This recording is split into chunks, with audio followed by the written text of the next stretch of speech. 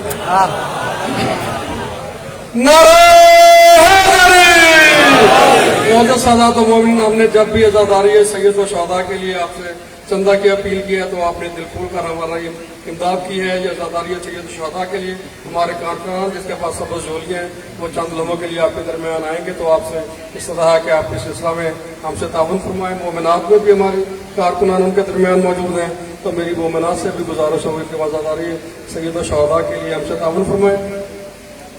اخراجات محرم بہت زیادہ ہیں اور ہمارے محدود وسائل ہیں.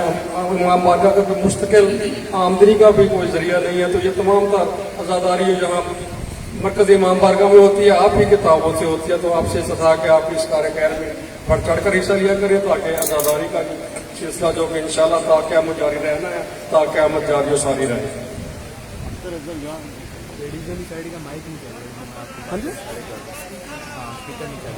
کون سی سائڈ کا؟ یہاں پہ کمنٹس آ رہے ہیں بار بار لیڈیز سائڈ کا اسپیکر نہیں چل رہا ہے. کروا دو ادھر چیک کروا دو.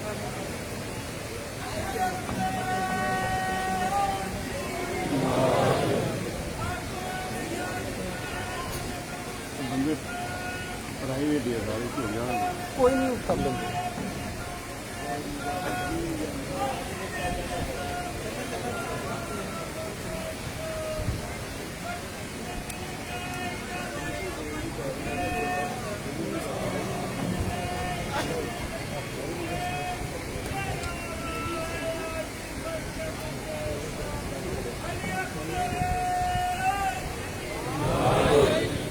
اختر ہے تو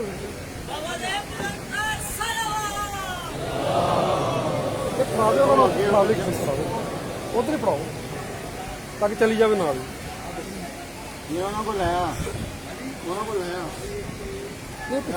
اختر ہونی لے لیں گے یار.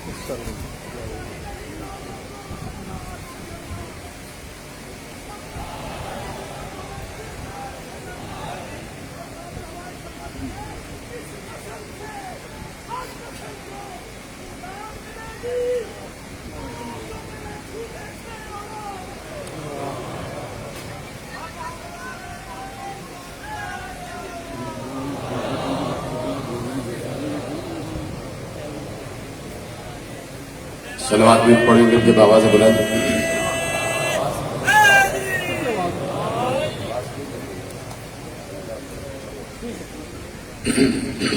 آواز بلند درود پڑھے محمد و آل محمد. اس سے بھی بہتر طریقے سے صلوات پڑھے محمد و آل محمد. صلی علی محمد و آل محمد. توجہ ہے باشد کی جائے آگے. سلامت رہیں آپ سب کے سب سلامت رہیں. خدا آپ کے چہروں کو آپ کے وجود کو نظر بد سے محفوظ فرمائے. اور جہاں جہاں لوگ اس وقت بیٹھے ہوئے تقاریر سن رہے ہیں مجلس اعزاز میں شریک ہیں جس طریقے سے بھی شریک ہے پروردگار ان سب کے گھروں کو اپنی رحمت و برکتوں کے سائے میں دے. آسمانوں سے ہم سب پر اپنے رزق کے دروازے کھول دے. تو بات آگے بڑھا رہا ہوں میں کہ عالم الغیب فلا یظہر علی غیبہ احدا الا من ارتضی من رسول فانه یسلک من بین یدیہ ومن خلفہ رصدا لیعلم ان قد ابلغ رسالات ربہ واحاط بما لدیہ واحصى كل شیء عددا. کہا کہ ہم اس پر اپنا غیب ظاہر کرتے ہیں کہ جسے ہم چن لیتے ہیں، جسے ہم مرتضیٰ قرار دیتے ہیں. اور وہ مرتضیٰ وہ ہو کہ جو رسول سے منیت کی منزل پر ہو، رسول سے منیت کی منزل پر ہو، رسول سے منیت کی منزل پر ہو. رسول سے منیت کی منزل کا مطلب یہ ہے کہ ایک بار پیغمبر نے جو آیتیں ارشاد فرمائی، سورہ فاتر کی آیتیں مسلسل پڑھ رہا ہوں کہ اللہ نے رسول سے منیت کی منزل کا اظہار کیا اور کہا کہ ثم اورثنا الکتاب الذین اصطفینا من عبادنا. ہم نے اپنی کتاب کا ہمارے وارث ایک مصطفیٰ نہیں، اس مصطفیٰ جیسے کئی مصطفیٰ کو بنایا. تو اب منیت رسول دیکھو کہ کہاں کہاں تک جا رہی ہے. پہلی منزل تو یہی ہے کہ کوئی سورہ برات لے کر چلا تو ایک بار جبرائیل پیغمبر پر نازل ہوئے اور کہا یا رسول اللہ، اللہ کہتا ہے کہ یہ سورہ یا تو آپ خود لے کے جائیں یا وہ جائے جو آپ سے منیت کی منزل پر ہو. اس وقت علی کو بھیجا سورہ برات دے کے بتا دیا علی منیت کی منزل پر ہے، علی من ہے.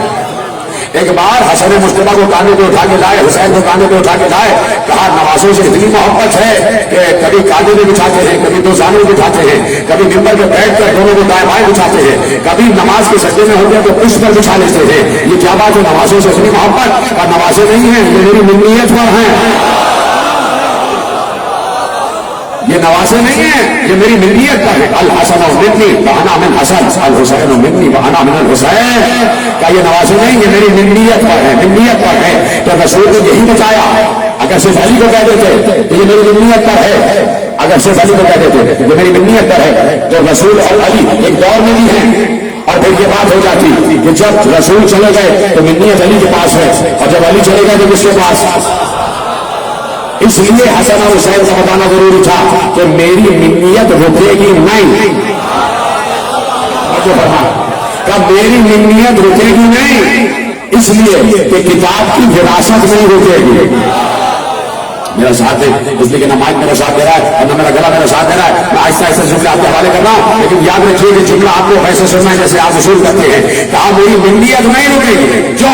اس لیے کہ قرآن نے کہا کہ وراثت قرآن نہیں رکے گی. تو اب جملہ سے اتنا سا ہے کہ بھائی یہ بات تو سمجھو کہ سورہ فاتر کی آیت پڑھی کہ سما اور کتاب الذی نصفہ نہیں پا دینا. ہم نے اپنی کتاب قرآن کا وارث اپنے مصطفیٰ بندے کو بنایا ہے. تو اب اگر بچے سے نہیں پوچھا جائے، کسی مسلمان بچے سے نہیں پوچھا جائے کہ قرآن آج زندہ ہے یا نہیں ہے، قرآن آج زندہ ہے یا نہیں ہے، تو بچہ بھی کہے گا قرآن زندہ ہے. تو اب مانو نا، جب قرآن زندہ تو وارث قرآن بھی زندہ.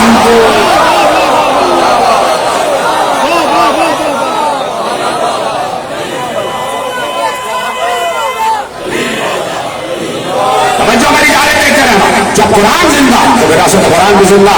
تو اب وارث قرآن پیغمبر اپنے دور میں وارث، بعد پیغمبر علی وارث، بعد علی حسن وارث، بعد حسن حسین وارث، بعد حسین علی وارث، بعد علی محمد وارث، بعد محمد جعفر وارث، بعد جعفر موسیٰ وارث. موسیٰ کاظم وارث قرآن ہے، موسیٰ کاظم وارث قرآن ہے. تو آپ اگر موسیٰ کاظم اگر نہیں یقیناً موسیٰ کاظم وارث قرآن ہے، اپنی جگہ ساتواں وارث قرآن ہے. ساتواں محمد ہے، ساتواں مصطفیٰ ہے، ساتواں مرتضیٰ ہے، مرتضیٰ کا بیٹا ہے، حسین کا بیٹا ہے. تو آپ قرآن کہہ رہا ہے عالم الغیب فلا یظہر علی غیبہ احدا. آج یہ آیت زندہ ہے یا نہیں؟ آج آیت زندہ ہے نہیں؟ بولیے ہاں زندہ ہے نا آیت. آج بھی آیت زندہ ہے، آیت منسوخ نہیں ہو رہی. تاریخ رسول میں آیت آئی تو کہا عالم الغیب فلا یظہر علی غیبہ احدا الا من ارتضی من رسول. وہ عالم الغیب ہے، وہ اپنا غیب کسی پر ظاہر نہیں کرتا سوائے مرتضیٰ کے. تو اس دور کا مرتضیٰ رسول. چلیے آپ کی بات مان لیجیے. جب علی آئے تو پھر آیت یوں ہی گونج رہی تھی الا من ارتضی من رسول. ہم اپنا غیب کسی پر ظاہر نہیں کرتے. اب تو وہی آ گیا جو مرتضیٰ ہے. علی چلے گئے، حسن آئے، پھر آیت نے کہا عالم الغیب فلا یظہر علی غیبہ احدا الا من ارتضی من رسول. تو قرآن کی آیت نے کہا آج قرآن زندہ ہے تو آج کا مرتضیٰ حسن ہے. تو ہم نے علم غیب حسن کے حوالے کر دیا. جملے جوڑتے جائے گا. حسن کے دور میں علم غیب قرآن نے کہا حسن کے پاس ہے. حسین کے دور میں قرآن نے کہا حسین کے پاس علم غیب ہے. علی حسین العابدین کے دور میں قرآن نے کہا علی بن حسین کے پاس علم غیب ہے. محمد باقر کے دور میں قرآن نے کہا یہ ہے مرتضیٰ. جعفر صادق کے دور میں قرآن نے کہا جعفر ہے مرتضیٰ. موسیٰ کاظم کے دور میں بھی تو قرآن کی آیت زندہ تھی. عالم الغیب فلا یظہر علی غیبہ احدا الا من ارتضی من رسول. وہ عالم الغیب ہے، وہ اپنے غیب کو کسی کو ظاہر نہیں کرتا سوائے اس کے کہ جو مرتضیٰ ہو رسول سے ہو، رسول سے ہو. جملے بھی دے چکا، حدیثیں بھی سنا چکا. ربیع الابرار علامہ جار اللہ زمخشری کا پورا جملہ آپ کے حوالے کر دیا 3 دن پہلے کی تقریر میں کہ انہوں نے کہا کہ پیغمبر نے کہا ہؤلاء الذین امر اللہ بمودتہم. یہ 14 وہ ہیں کہ جن کی مودت کا حکم اللہ نے دیا. تو انہیں 14 میں بیچ کا 7واں موسیٰ کاظم جو ہے نا درمیانہ ہے نا بھائی، بیچ کا محمد ہے، اوسط محمد ہے. ادھر 7 ادھر 7. ٹھیک ہے. تو اپنے دور میں علم غیب اللہ کہہ رہا ہے ہم نے اس نمائندے کو عطا کیا، اس نمائندے کو عطا کیا. تو اب اس نمائندے کو ثابت کرنا ہے کہ میں ہی شاید سمجھتا ہوں. میں ہی اس آیت کا مصداق ہوں۔ روایت نے لکھا سفر حج اور آپ کے حوالے ایک منظر، سفر حج لوگ جا رہے ہیں، ایسے میں ایک شخص جو بلخ کا رہنے والا ہے، نام ہے اس کا شقیق، شین قاف یہ قاف، شقیق بلخی، وہ بھی ساتھ ساتھ ہے۔ وہ کہتے ہیں سفر حج میں قافلے کے ساتھ ساتھ ہمارا قافلہ مقام قادسیہ پر رکا اور لوگ خوبصورت خیمے سجائے ہوئے رک گئے آرام کرنے کے لیے، اسی طرح منزلیں لے لے کے آگے جاتے تھے۔ کہتا ہے میں اپنی سواری سے اترا اور لوگوں کے خوبصورت خیموں اور چھوٹداریوں کو دیکھ رہا تھا کہ کتنے خوبصورت خیمے لگے ہوئے ہیں اور لوگ یہاں تیاریاں کر رہے ہیں۔ ایسے میں نے ان خیموں سے الگ ایک مسلح دیکھا جس میں ایک خوبصورت نوجوان بیٹھا ہوا ہے، اس کا حسین جسم ہے، لاغر ہے، پیشانی کشادہ ہے، زلفیں اس کی بل بھائی ہوئی ہیں، اس کے ماتھے پر جو سجدے کا نشان ہے وہ ستارے کی طرح چمک رہا ہے، اس کے روشن رخسار ہے۔ اس نے اپنے لباس پر ایک معمولی اون کی چادر اوڑھی ہوئی ہے، اس کے سر پر شملے دار عمامہ ہے، اس کے سر پر شملے دار عمامہ ہے، وہ مصلی پہ بیٹھا ہوا ہے اور تسبیح اور عبادت میں نماز میں مصروف ہے۔ میں نے کہا یہ کوئی صوفی ہے جو اپنے آپ کو بڑا ظاہر کرنا چاہتا ہے اور ان اہل قافلہ سے خدمت دینا چاہتا ہے، اس لیے کہ سب تو اپنا اپنا کام کر رہے ہیں، یہ یہاں بیٹھا مصلی پر۔ تو شقیق بلخی کہتا ہے میں نے دل میں سوچا کہ یہ کوئی صوفی ہے اور یہ لوگوں سے اہل قافلہ سے اپنی خدمت، اپنا اثر ظاہر کر کے اپنی خدمت دینے کے لیے یہاں بیٹھا ہوا۔ اس نے کہا کہ میں اس کے پاس جاتا ہوں اور اس کو تنبیہ کرتا ہوں کہ یہ لوگ حج کے لیے اللہ کے مہمان ہیں، ان سے اس طریقے سے اپنی خدمت نہیں لینا اور اپنی پرہیزگاری اور تقوی ان پہ ظاہر کرنے کی کوشش نہ کرنا۔ ابھی وہ کہتا ہے کہ میں پہنچا اس خوبصورت جوان کے مصلی کے قریب، وہ بالکل آخری نماز اس کی تمام ہو رہی تھی۔ جیسے ہی نماز تمام ہوئی، اس سے پہلے کہ میں کچھ بولتا اس نوجوان نے سورہ حجرات کی آیت پڑھی اور آیت کی ابتدا میرا نام لے کے گئی، سورہ حجرات کی آیت پڑھی، یا شقیق اجتنبوا کثیرا من الظن ان بعض الظن اسم، سورہ حجرات کی آیت پڑھی، اے شقیق زیادہ بدگمانی سے بچو، اس لیے کہ بدگمانی کرنا گناہ ہے۔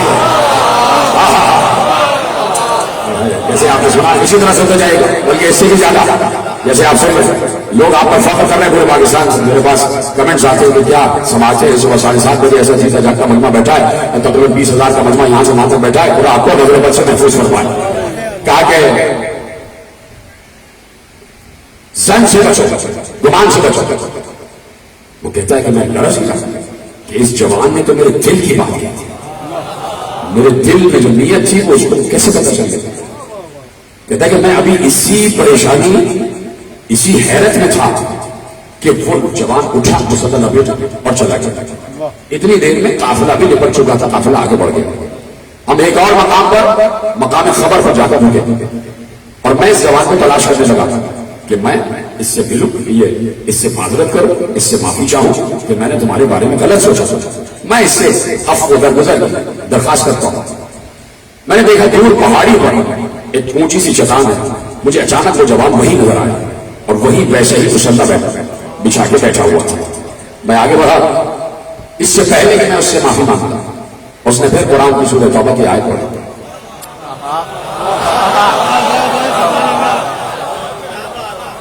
ایسا آیت تو خدا اتار رہا ہے۔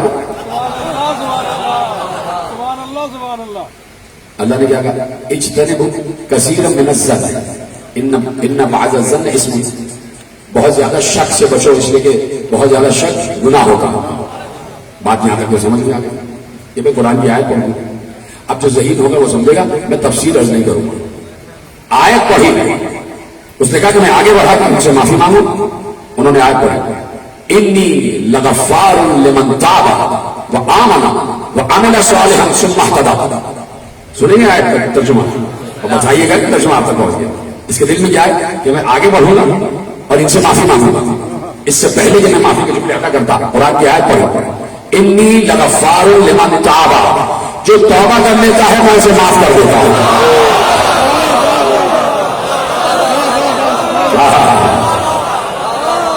یہ آپ سلامت رہیں، مولا آپ کی سماعتوں کو نظر بد سے محفوظ فرمائیں. انی لغفار لمن تاب وآمن وعمل صالحا ثم اهتدى. جو توبہ کر لیتا ہے میں اسے معاف کر دیتا ہوں. پھر اس کے بعد وہ ایمان لائے، عمل صالح کرے اور ہدایت پا جائے. انی لغفار لمن تاب. سلامت رہے. میرے دو احباب میرا ساتھ دیجیے، یہی کافی ہے. ٹھیک ہے، آپ بھی سمجھ گئے لیکن بتا نہیں رہے. وہ کہتا ہے کہ میرا دل لڑک رہا تھا کہ یہ تو میری ہر بات کو جانتے ہیں، میرے دل کی کیفیتوں کو جانتے ہیں. اسے یہ پتہ ہی نہیں کہ اس دور میں جو آیت ہے کہ عالم الغیب فلا یظہر علی غیبہ احدا، یہ وہی معجزہ تو ہے. یہ طرح سلامت ہے جیسے آپ نے سنا، یہ وہی معجزہ تو ہے کہ جو اللہ کی طرف سے حاصل کیے ہوئے علم کا اظہار کرنا.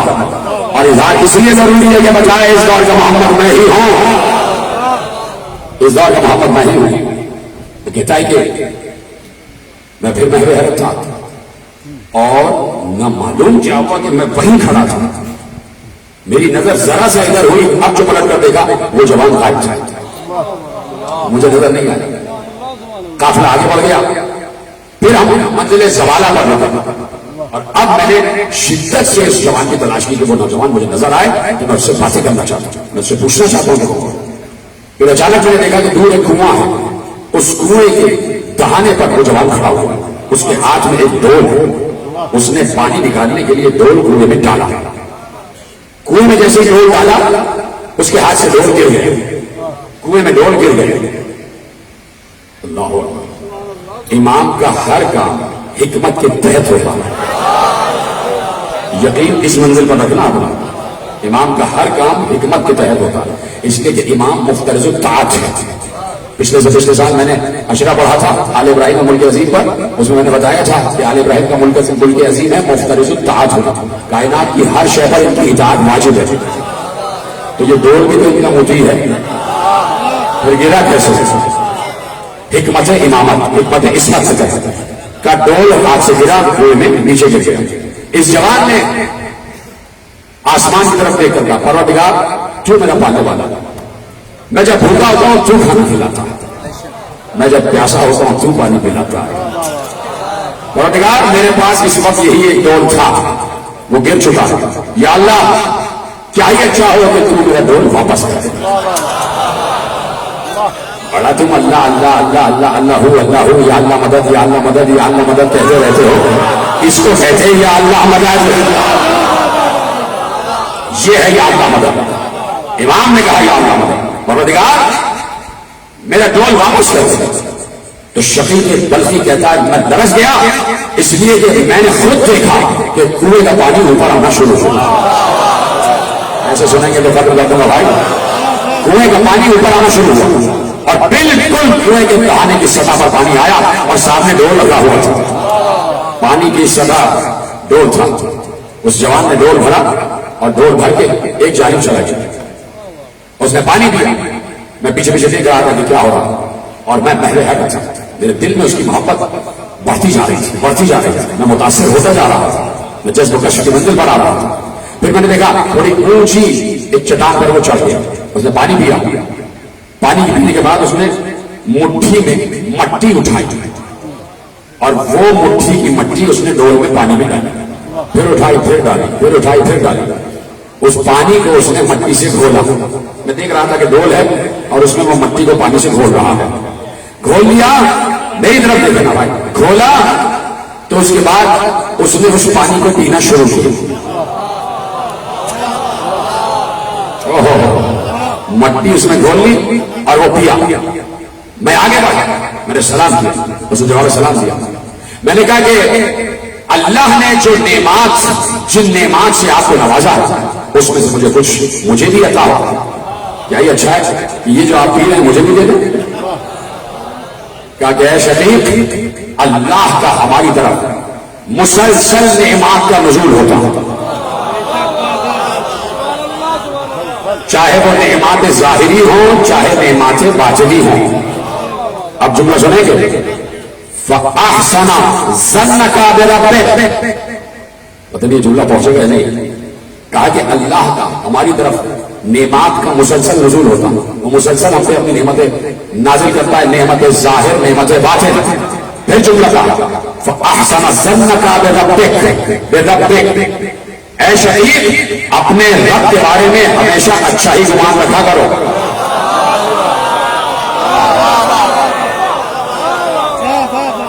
پتہ نہیں سب نے جملہ سمجھا یا نہیں سمجھا. فَأَحْسَنَ ظَنَّكَ بِرَبِّكَ، اپنے رب کے بارے میں ہمیشہ اچھا گمان رکھا کرو. اس کا اچھا گمان تو تھا تبھی تو حج پہ جا رہا تھا. پھر یہ کس وجہ کا تذکرہ ہو رہا ہے؟ جو سمجھ گئے تو سلام. فَأَحْسَنَ ظَنَّكَ بِرَبِّكَ، اپنے رب کے بارے میں ہمیشہ احسن گمان رکھا کرو، اچھا گمان رکھا کرو. میرے آگے ڈول بڑھا دیا لو پیو. کہا اب جو میں نے دیا تو ایسا بہترین شیریں میٹھا ستو تھا،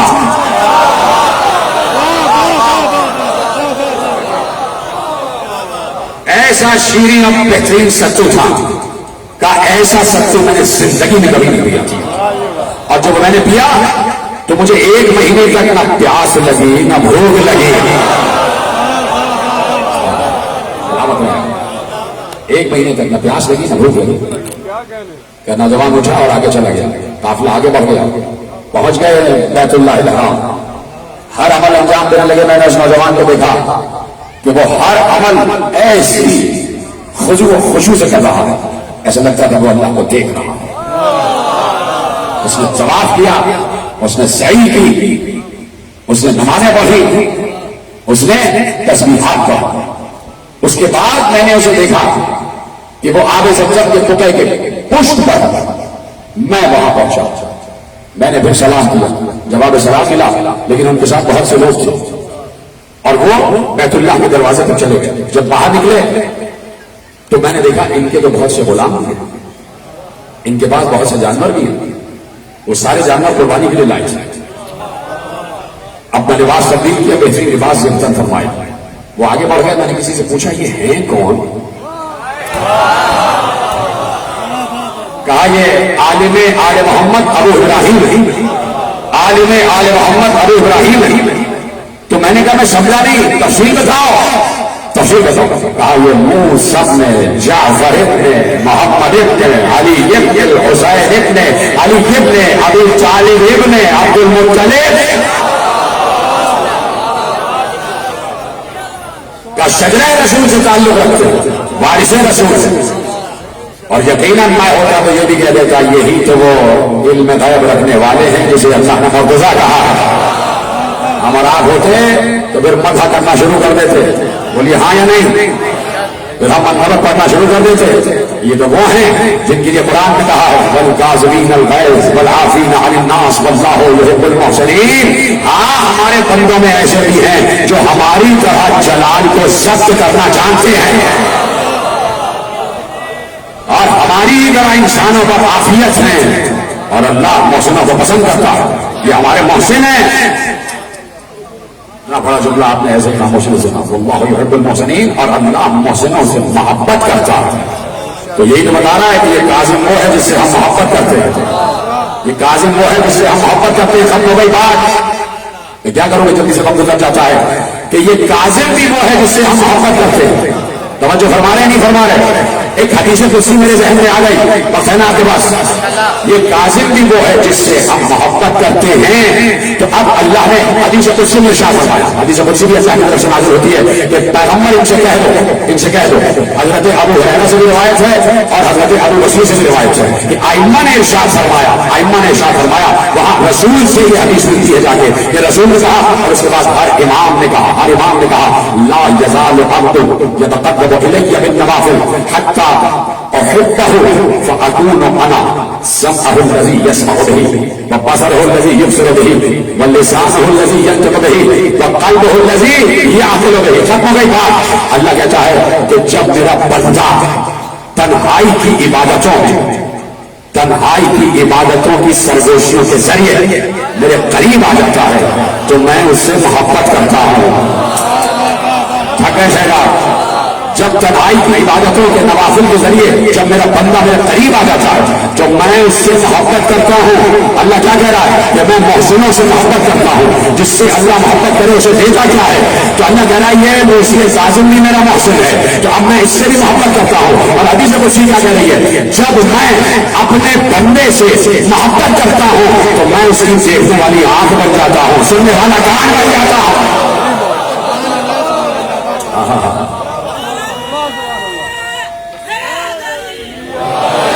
میں اس کی دیکھنے والی آنکھ بن جاتا ہوں, سننے والا کان بن جاتا ہوں, بولنے والی زبان بن جاتا ہوں, سوچنے والا دل بن جاتا ہوں. پھر وہ نہیں سوچ رہا ہوتا, میں سوچ رہا ہوتا ہوں. پھر وہ نہیں بول رہا ہوتا, میں بول رہا ہوتا ہوں. پھر وہ نہیں سن رہا ہوتا, میں سن رہا ہوتا ہوں. پھر وہ نہیں دیکھ رہا ہوتا, میں دیکھ رہا ہوتا ہوں. میں دیکھ رہا ہوتا ہوں. کاظم سے محبت ہے نا اللہ کو. جملہ تو آپ دینے جا رہا ہوں. دیکھیے ہم نے اب تک سنا کہ علی ید اللہ, علی عین اللہ. 5 منٹ لینے مجھے بسم اللہ.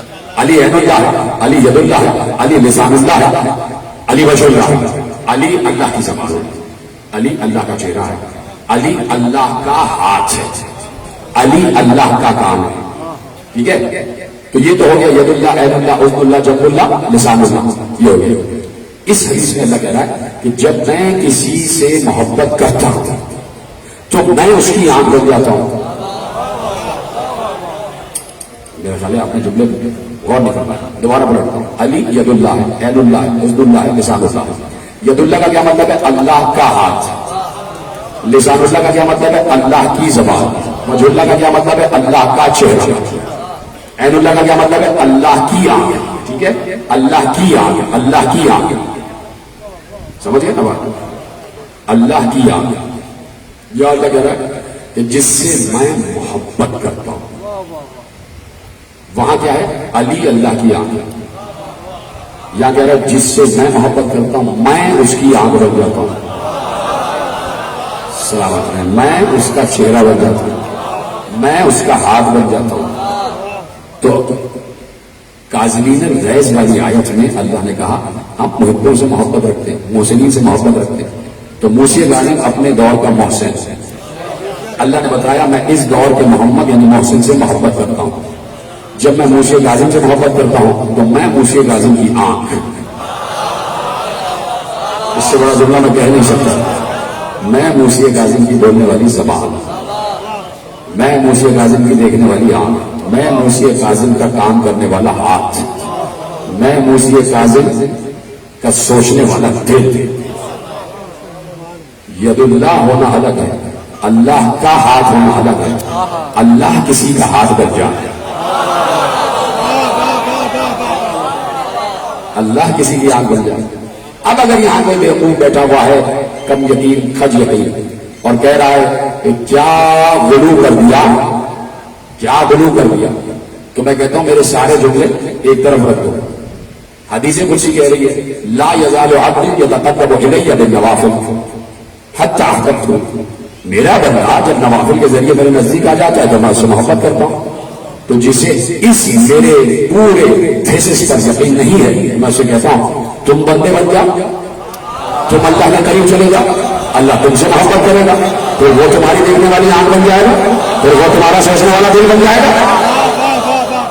یہاں تو ایک اوپن آفر ہے, یہاں تو دعوت عام ہے. جو اللہ کے قریب چلا جائے تو بس یہ کہہ رہے 1400 برس سے اللہ تو نہ جا سکا, مولا چلا گیا. اللہ کے قریب کھلے میں مسجدوں کے دروازے, کھلی ہوئی ہیں خانقاہیں, کھلے ہوئے ہیں بڑے بڑے اجتماعات کے میدان. جاؤ اللہ کے قریب جاؤ اور بن جاؤ, اللہ کو اپنی آنکھ بنا لو. ہم یہاں بیٹھ کے موسی کاظم کا تذکرہ کر رہے ہیں, یہاں بیٹھ کے آل محمد کا تذکرہ کر رہے ہیں. آل محمد کا, محمد کی آنکھ, محمد رسول اللہ جس کا کلمہ پڑھے بغیر کسی کا ایمان کامل نہیں, اس کی آل کا تذکرہ ہو رہا ہے. اور خوشی یہ ہے کہ ویسے ہی سنی بھی سننا ہے جیسے شیعہ سننا. یہ ہے کامیابی حسین کی, نہ میری نہ آپ کی. یہ ہے کربلا کی کامیابی. کربلا صرف یہ کہتی ہے میں یہ نہیں دیکھتی کتنی نمازیں پڑھیں, کتنے روزے رکھے, کتنے حج کیے, اسی کے بعد نے کہا کہ میں نے اپنے سامنے یہ سب دیکھ لیا تھا کہ سامنے والے نمازی بھی تھے، روزے دار بھی تھے، حاجی بھی تھے، سب تھے. کہ میں اب یہ نہیں دیکھتی کربلا، کہتی ہے میں قیامت تک یہ نہیں دیکھتی کہ کون کتنی نمازیں پڑھ چکا، روزے رکھ چکا، حج کر چکا، زکات دے چکا، جہاد کر چکا. میں صرف یہ دیکھتی ہوں کون ہو ہے.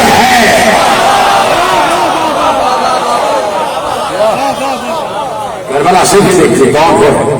نمازوں کتنے ہو یہاں بیٹھے ہوئے ہیں، کتنے ہو یہاں بیٹھے ہیں. اس لیے کہ یہ مجلس ادا حسین نہیں ہے، یہ بس توحید، یہ ذکر توحید کی بزم ہے، وہ سجی ہوئی ہے اور ہر مسئلہ کا آدمی. اور خدا کا شکر ہے کہ ہزاروں کی تعداد میں انسان بیٹھے ہوئے ہیں، مومنین بیٹھے ہوئے ہیں. ختم ہو گئی بات میرے عزیزوں. علی و مرتضیٰ کہ جو جانتا ہے، جسے اللہ نے رسول والا علم عطا کیا، تو صرف یہ بڑا علی ہی نہیں، چھوٹا علی بھی جانتا. چھوٹا علی بھی جانتا. میں نے چھوٹے علی کا نام لیا تو ہلکے سے آپ سے آئے جملہ پلٹ دیتا ہوں. علی اصغر بھی جانتا ہے. علی اصغر بھی جانتے ہیں کہ کیا ہے اور کیا ہونے والا ہے. اجرکم اللہ، اجرکم اللہ. یہ تو دن ہی ایسے ہیں کہ وقت ادھر ادھر تو ہو ہی جاتا ہے. کربلا کے بعد سے بہت سے لوگوں کے وقت بدلے. جو اچھے سمجھے جاتے تھے وہ قیامت تک قابل لعنت بن گئے. یہ ہے کربلا کا معجزہ. تو ہمیں بھی کبھی وقت کی پرواہ رہی نہیں. کربلا ہے کربلا. علی اصغر 18 دن کے جب چلے ہیں مدینے سے چلے تو پھر 18 دن. اور میں عرض کر چکا پہلی تقریر میں کہ صغرا کو 18 دن میں علی اصغر سے اتنی محبت ہو گئی جتنی 18 برس میں علی اکبر سے محبت. دونوں بھائی ہیں. بچی کی جان جاتی ہے بھیا علی اصغر پر، اور صبح روز گہوارے کے قریب آ کے بیٹھ جاتی ہے. ایسے ہاتھ کرتی ہیں اور بچہ گھمکنے لگتا ہے، اپنی پیٹھ اوپر کرنے لگتا ہے. بچے کا بھی انداز ہے، ایک دم اوپر پیٹ کرتا ہے کہ مجھے اٹھاؤ مجھے اٹھاؤ. ہاتھ کو ایسے ایسے، پاؤں کو ایسے ایسے مارنے لگتے ہیں. 18 دن کا بچہ دیکھا ہے کہ جب کوئی اس کے سامنے کھڑا ہوتا ہے تو بچہ چاہتا ہے مجھے اٹھاؤ، تو اپنے ہاتھ پاؤں جلدی جلدی مارتا اور پیٹھ کو ایسے ایسے اوپر کرتا. تو فوراً صغرا اٹھا لیتی. جیسے صغرا اٹھاتی کلکاریاں ہنستے تھے، خوش ہو جاتے تھے کہ بہن کی گود میں آ گئے. بہن سیدھے سے لگا لیتی، دالان میں ٹہلاتی ہیں، بھیا کو پیار کرتی ہیں، باتیں کرتی ہیں علی اصغر سے. علی اصغر صغرا کی ہر بات پر ہنس دیتے تھے، مسکرا دیتے تھے. گویا علی اصغر کو ہنسنا صغرا نے سکھایا ہے. میں جملہ کہہ بھی گیا. علی اصغر کو مسکرانا صغرا نے سکھایا ہے. جیسے علی اکبر اس دنیا میں آئے تھے نا، تو بی بی شریعت الحسین سلام اللہ علیہ نے ایک بار حجرہ مادر علی اکبر میں آئی، امام حسین کی تشریف فرما تھا. تو فوراً کہا کہ بھیا جب بھائی کے گھر میں اولاد ہوتی ہے تو بہن کا حق ہوتا ہے کہ وہ نیک لے لے. بھیا مجھے نیک دے دو. حسین خوش تھے، کہا بہن جو مانگے دے دیں گے. آج ہم خوش ہیں، آج شبیر رسول ہماری گود میں آئے ہیں، ہمارے گھر میں آئے ہیں. کہا بھیا کچھ اور نہیں مانگتی، بس نیک یہ ہے کہ علی اکبر ہی کو مجھے دے دو. اور اس کے بعد بی بی نے علی اکبر کی پرورش کی ہے. اور روایت کیا لکھتی ہے؟ اذان دینا بھی بی بی ہی نے سکھایا. رسول کے لہجے میں، علی کے لہجے میں بی بی نے اذان دینا سکھایا. توجہ فرمایا آپ نے. یعنی شہزادی نے علی اکبر کو گود میں لیا تو مصلحت اور حکمت قدرت یہ تھی کہ کربلا کا آغاز ہوگا اذان علی اکبر سے. تو اذان سکھانے کی ذمہ داری شریعت الحسین کو ملی، اور کربلا کا انجام یعنی آخری شہادت ہے علی اصغر کی. تو علی اصغر کو اس کا ہتھیار استعمال کرنے کی ذمہ داری صغرا کی. جیتے رہے سلامت رہے. کہ صغرا نے اصغر کو ہنسنا سکھا دیا، مسکرانا سکھا دیا. تبسم علی اصغر صغرا کی دیر ہے، صغرا کی تربیت ہے. 18 دن کے بعد قافلہ چلا، سامان جانے لگا. بیویاں ایک کر کے آئیں، صغرا کو خدا حافظ کہہ رہی تھی. بہت دیر ہو گئی. جب بیویاں باہر نہیں آئیں تو حسین ابن علی نے کہا دیر کیوں ہو رہی ہے، ہمیں مغرب سے پہلے مدینہ چھوڑنا. بیویاں کہاں ہیں، جلدی کیوں نہیں آ رہی؟ ناقے لگے ہوئے ہیں دروازے پر. کہ کنیز نے آگے کہا کہ بیویاں سغرا کے حجرے میں ہیں اور سغرا کے پاس علی اصغر ہے. ہر بیوی چاچی علی اصغر کو گود میں لے لے, علی اصغر گود میں نہیں آ رہے, علی اصغر کسی کی گود میں نہیں آ رہے, اس لیے زیر لگے. حسین حجرے میں آ گئے. حسین نے خود یہ منظر اپنی آنکھوں سے دیکھا کہ ہر بیوی کہتی ہے اور سغرا یہی کہتی ہے کہ ایسے نہیں, علی اصغر خود چلے جائیں تو لے لینا, علی اصغر کسی گود میں نہیں جاتے. حسین آگے بڑھے, لا سغرا اصغر کو ہماری گود میں دے دو. کہ بابا جیسے سب سے کہہ رہی ہیں ویسے آپ سے بھی کہہ رہے ہیں, ایسے چھین کے نہ لیجیے گا. علی اصغر خود آپ کی گود میں چلے جائیں تو لے لیجیے گا. بیٹی کو تنہا کو چھوڑ کر جا رہے تھے نا, پتہ ہے علی اصغر اس وقت کیوں گود میں آئے ہیں سغرا, اس وقت جب سب جا رہے ہیں, پتہ ہے جس وقت بی بی ام رباب سلام اللہ علیہ کی گود میں تھے نا علی اصغر, اور بی بی جا رہی تھی, دروازے کی طرف جا رہی تھی, تو بس سغرا بالکل قریب آ گئی, اما رباب کے بالکل قریب آ گئے. علی اصغر کو مخاطب کر کے کہا, بھیا علی اصغر سب تو مجھے چھوڑ کے جا رہے ہیں, کیا تم بھی مجھے چھوڑ کر چلے جاؤ؟ تو ہمک کر علی اصغر سغرا سے گود میں آ گئے. اور اس کے بعد ہر بیوی نے چاہا کہ اصغر کو گود میں لے لیں. اصغر آ نہیں رہے تھے, بار بار منہ پھیر لیتے تھے سغرا کے سینے سے لگ جاتے تھے. حسین نے کہا لا ہونے دو, کہ بابا چھین کے نہ لیجیے گا, آپ ہی علی اصغر آ جائیں تو لے لیجیے گا. اب چونکہ بیٹی کو چھوڑ رہے تھے نا, چھوڑ رہے تھے, تو اتنا تو کیا کہ چلو سغرا جو کہہ رہی ہیں وہ تو میں کر دوں. آگے بڑھے, آؤ علی اصغر آ جاؤ, ہاتھوں کو پھیلایا. علی اصغر ایسے بابا کو دیکھتے اور پھر مسکرا کر بہن کے سینے سے لپٹ جاتے, پھر ایسے دیکھتے پھر مسکرا کر لپٹ جاتے. بار بار حسین کہہ رہے تھے آجا علی اصغر آجا. علی اصغر بہن کی آغوش نہیں چھوڑ رہے تھے. ایک بار حجت خدا حسین ابن علی, مرتضیٰ وقت حسین ابن علی آگے بڑھے. اصغر کے کان میں اتنا آہستہ جملہ کہا کہ وہ جملہ سغرا بھی نہ سن سکے. جیسے ہی علی اصغر نے وہ جملہ سنا, بے اختیار صرف ایک نگاہ سغرا کو دیکھا اور ہاتھ بابا کی طرف بڑھا دیا. ننھے سے بچے نے ہاتھ بابا کی طرف بڑھائے. حسین نے اصغر کو گود میں لیا, حسین نے رباب کی گود میں اصغر کو دیا. قافلہ جانے لگا, کہا سغرا خدا حافظ. اس لیے بی بی ام البنین کو چھوڑا. دیکھیے بی بی ام البنین کبھی نہ رکتی, کبھی نہ رکتی, مادر عباس کبھی نہ رکتی زینب کو چھوڑ کر, لیکن حکم امام تھا کہ سغرا بیمار ہے, اما آپ کو رکنا پڑے گا.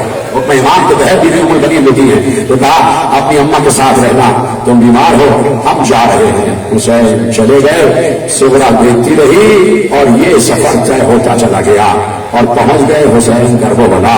آ گیا قربانیوں کا دن, ایک ایک قربانی حسین دیتے رہے, پیش کرتے رہے. اللہم تقبل منا ھذا القربان, پروردگار میری طرف سے یہ قربانیاں قبول فرما, قبول فرما.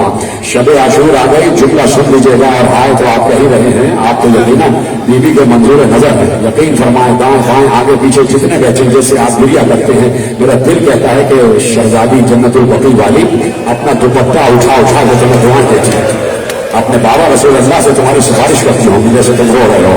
اور میں بیوی سے یہی کہوں گا, بیوی سے پہلے اپنے وقت کے امام سے کہوں گا کہ مولا دیکھیے کیسے گریا کر رہے ہیں. مولا ان کو ہر بلا اور آفت ناگہانی سے, ہر عرضی اور سماجی بلا سے ہمیشہ محفوظ رکھے گا. مولا ان کے رزق میں کبھی کمی نہ ہو. مولا ان کے پاس اگر گھر نہیں ہے ان کو گھر دے دیجیے, ان کے پاس اولاد نہیں ہے تو ان کو اولاد دے دیجیے. مولا دیکھیں یہ کیسے رو رہے ہیں, اور ابھی آپ دیکھیے گا یہ ان کا گریا کہاں پہنچ جائے گا.